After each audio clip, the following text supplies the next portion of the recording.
There's an old house, hidden deep within the forests of northern Vermont. No road leads to it now. Nature has claimed the path. But those who know the legend call it the house that whispers. No one built it. At least no one living remembers who did. It simply appeared sometime in the early 1900s, fully furnished, fully intact, as if it had been dropped there from the sky. Locals avoided it, and with good reason, because anyone who stayed a night inside would begin to hear whispers. In 1921, a man named Daniel Holt, a professor of anthropology, set out to explore forgotten parts of Vermont. He was fascinated with oral legends and stumbled upon stories of the Whispering House. Curious, he made his way into the woods, following vague directions from an old lumberjack who swore it was real. 3 weeks later, Holt was found walking barefoot along the highway, malnourished, covered in scratches and muttering nonsense. He never recovered.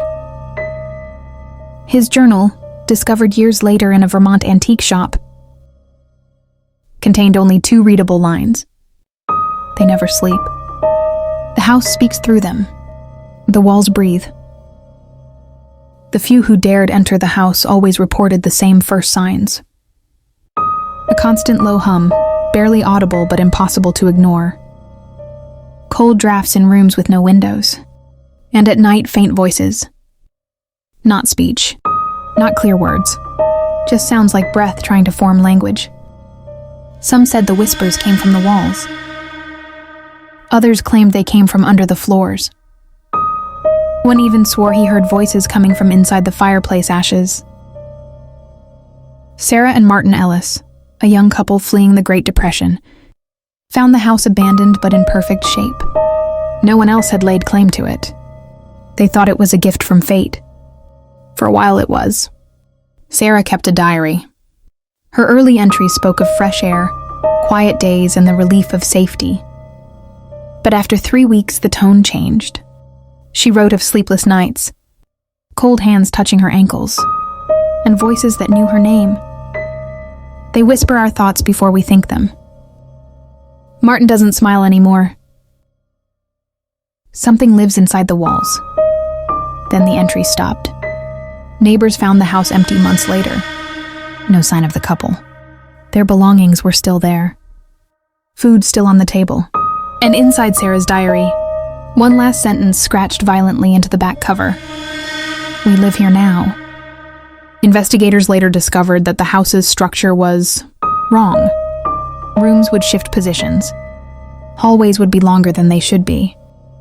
One guest swore they went upstairs and came back down into the basement. Others described stairs that led nowhere, doors that vanished behind them, and windows that looked out into darkness, even during the day. The layout changed depending on who entered, but the library was always there.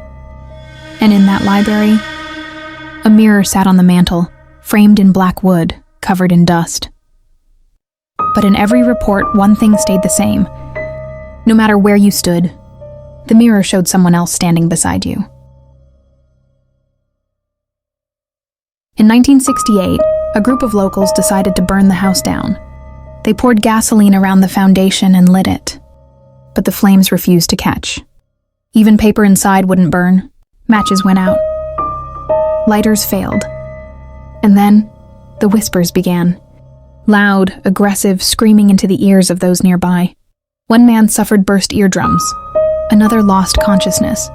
They fled. And when they returned the next morning, the gasoline was gone. Not spilled. Not evaporated. Gone. The most recent account came in 2009. A hiker named Clara Jensen went missing for 48 hours. When found, she was dehydrated and shivering in her tent miles away from the house. She claimed she had found a perfectly preserved Victorian house in the woods. Inside, she said, a voice called her name from every room. She tried to leave, but every door she opened led her to the same room again and again. She said the house feeds on your fear and builds itself around your memories. Her final words before refusing to speak again? It became me. Some believe the house is a living entity, built not of wood and brick, but of memory and madness.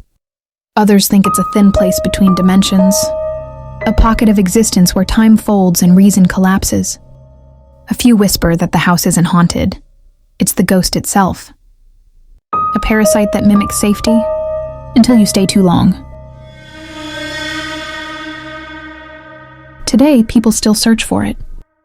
Some for thrills. Others drawn by something they can't explain. They say if you're walking alone in the forest and the trees grow quiet, if the birds stop singing and the wind holds its breath, you might stumble upon it. A house, untouched by time, whispering your name. If you do, remember this. Do not enter. Do not speak back. And above all, never listen too closely, because the house that whispers always listens back.